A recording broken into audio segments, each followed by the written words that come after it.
لگایا جاتا ہے. ایک اسٹائل ہے لالو کھیت کا, تھپڑ لگانے کے بعد سوچتا ہے آدمی کہ اس کا ریئیکشن کیا ہوگا. تو مشرک کیا کرتا ہے, الفاظ کے بکھیڑوں میں الجھاتا ہے. آپ یہ آج کل یہ منجن بہت بک رہا ہے, بہت زیادہ بک رہا ہے یہ منجن. وہی میں بار بار کہتا ہوں نا, فرقہ واریت کے خلاف. میں کس کے خلاف ہوں؟ فرقہ واریت کے خلاف. کہتے ہیں ویل ڈن, یہ بندہ ہے نہ حنفی ہے نہ شافی ہے نہ دیوبندی ہے نہ بریلوی ہے نہ شیعہ ہے نہ سنی ہے, واہ واہ. کام کیا ہو رہا ہے؟ نیا فرقہ لانچ. اتنے ساروں کو ختم کرنے کے ایک نیا مارکیٹ میں آ رہا ہے. لوگ کام نہیں دیکھ رہے, لوگ کیا دیکھ رہے ہیں؟ لیبل دیکھ رہے ہیں. تو بھائی ہم تو یہی چیخ چیخ کے تھک گئے, اللہ کے بندو لیبل مت دیکھو, کام دیکھو. دیکھو تبلیغ والے فرقہ واریت کے خلاف ہیں, کام سے پتہ چلتا ہے خلاف ہیں. تبلیغ والے یہ کر سکتے تھے, ایک رائمنڈ میں اجتماع کرتے, ہمارا کوئی فرقہ نہیں ہے, حنفی بھی غلط, شافی بھی غلط, مالکیہ بھی غلط, حنبلی بھی غلط, دیوبندی بھی بول لو نا یار غلط, بریلوی بھی غلط, شیعہ بھی غلط, سنی بھی غلط, اہل حدیث بھی غلط. حاجی عبد الوہاب صاحب رحمۃ اللہ سے پوچھتے, حضرت صحیح کون ہے؟ صحیح صرف ہم, کیونکہ ہمارا کوئی فرقہ نہیں ہے. سمجھ میں نہیں آ رہی بات؟ پھر اس جماعت میں جب کوئی آتا, پھر حاجی عبد الوہاب صاحب کی قرآن و حدیث کی روشنی میں اپنی ایک نئی نماز آتی مارکیٹ میں. ٹھیک ہے نا, سمجھ رہے ہو؟ جو نہ حنفیوں سے میچ کر رہی ہوتی نہ شافیوں سے میچ کر رہی ہوتی. کچھ نئے مسائل آتے جو پوری امت سے الگ ہوتے, کیونکہ پوری امت تو گھاس کھا رہی تھی اب تک. آپ فرقہ واریت کے خلاف. پھر جب کہتے حضرت یہ تو ابو حنیفہ بھی اس کے قائل نہیں ہے, آپ کوئی نیا مسئلہ مارکیٹ میں لے کر آئے ہیں, یہ تو اجماع امت کے خلاف ہے.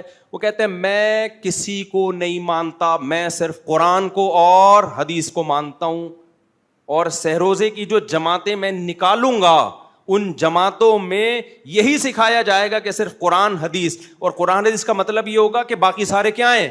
غلط. قرآن حدیث کو تو سب مانتے ہیں, لیکن قرآن حدیث کو اس طرح سے ماننا کہ باقی سب کو کیا کر دینا, کہ باقی سب گھاس کھا رہے تھے, وہ تورات انجیل پر عمل کر رہے تھے, ہم کیا کر رہے ہیں؟ ہم ہیں جو قرآن و حدیث کو لے کر آئے ہیں. تو تبلیغی جماعت سے بڑا فرقہ پھر دنیا میں نہیں ہوتا. پھر حاجی عبد الوہاب صاحب سے جب اختلاف ہوتا کسی اور بزرگ کا, تو ایک فرقہ 2 فرقوں میں ڈیوائڈ. پھر کسی اور کا اختلاف ہوتا تو 4 فرقے, پھر 8. اب تک تبلیغی جماعت کے 48,000 فرقے بن چکے ہوتے. سب کا یہ دعویٰ ہوتا کہ ہمارا کوئی فرقہ نہیں ہے. کام فرقہ پرستی کا ہوتا, لیبل امت کے اتحاد کا لگتا. تبلیغ والوں نے کام کو فوکس کیا, لیبل کو فوکس نہیں کیا. نہیں آ رہی بات؟ اب میں بتاتا ہوں تبلیغ والوں نے کیسے فرقہ واریت ختم کی ہے. تبلیغ والوں نے سب سے پہلے توحید کا نعرہ لیا کہ توحید. اتنے لبرل نہیں بن گئے کہ مشرک کو بھی جگہ دے دی انہوں نے. سب سے پہلے لا الہ الا اللہ, آسان زبان میں اس کا کہ بھئی اللہ سے ہونے کا یقین, غیر اللہ سے نہ ہونے کا یقین. یا ہونے کا مطلب اسباب سے ہٹ کے اگر کوئی کچھ کر سکتا ہے تو صرف کون کر سکتا ہے. یہ مطلب نہیں کہ پولیس بھی کچھ نہیں کر سکتی, ڈاکٹر بھی کچھ نہیں کر سکتا. تبلیغ والے بھی ڈاکٹروں کے پاس جاتے ہیں, ٹیکے ویکے لگواتے ہیں, وہ گولیاں بھی کھاتے ہیں. اسباب سے ہٹ کے صرف کون کرے گا؟ اللہ. اور اللہ کے احکام کو صرف نبی کے طریقوں میں پورا کرنا کیا ہے؟ کامیابی. اس میں نبی کے آخری نبی ہونے کا بھی اقرار ہو گیا کہ نہیں ہو گیا؟ کیا خیال ہے بھائی؟ تو اسلام کی بنیاد ہے, اس بنیاد پہ کمپرومائز نہیں ہو سکتا. پھر انہوں نے 6 نمبر بیان کیے, جن 6 نمبروں میں کسی کو کوئی اختلاف نہیں ہے. ان 6 نمبروں میں ایک خوبصورت نمبر علماء کا اکرام, تاکہ لوگ علماء سے ہٹ کے کوئی نیا فرقہ نہ بنا لیں. تبلیغ میں علماء کا اکرام سکھایا جاتا ہے. کیا سکھایا جاتا ہے؟ علماء کا اکرام. اس لیے آپ تبلیغ میں جاؤ, کوئی ٹانگیں چوڑی کر کے نماز پڑھ رہا ہے, کوئی پتلی کر کے نماز پڑھ رہا ہے. عرب بھی ہیں اس میں, مصر کے لوگ بھی ہیں اس میں, افریقہ کے لوگ بھی ہیں اس میں, مراکش کے لوگ بھی ہیں. حالانکہ سب کی نمازیں تھوڑی تھوڑی ڈفرینٹ,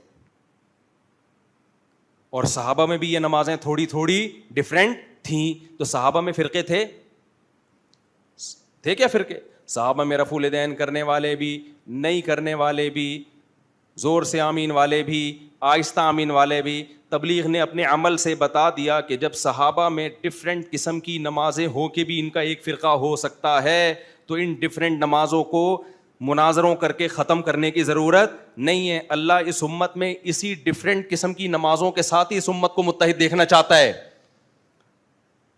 تو تبلیغ میں رفع الیدین والے بھی ملیں گے اور نہ کرنے والے بھی، زور سے والے بھی اور زور سے آمین والے بھی، آہستہ آمین والے بھی. انہوں نے کہا بھائی صحابہ کا یہ ہیڈک تھا ہی نہیں، جس کو جو حدیث پہنچی عمل کر لیا اس نے،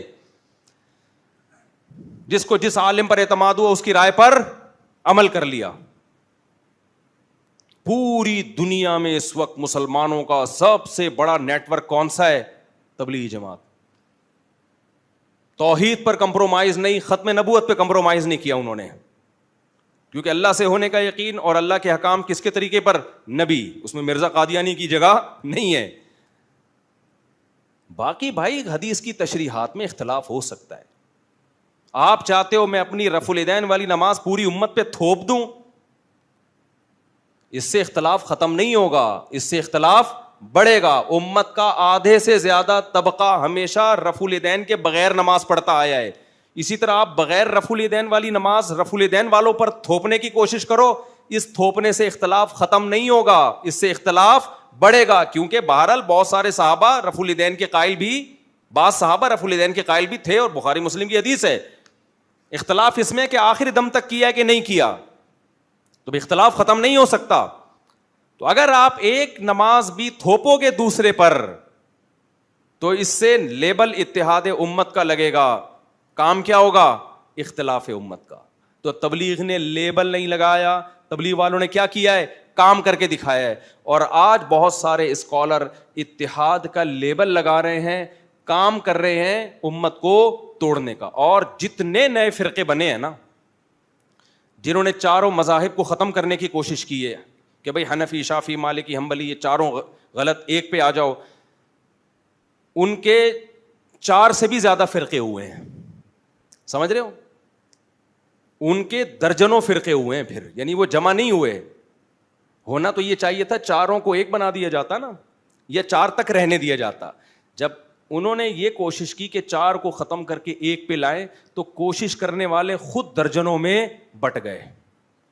اب میں نام نہیں لینا چاہتا ان فرقوں کے کہ یہ فرقہ، وہ وہی پھر نفرتیں پھیلتی ہیں اور کچھ بھی حاصل نہیں ہوتا.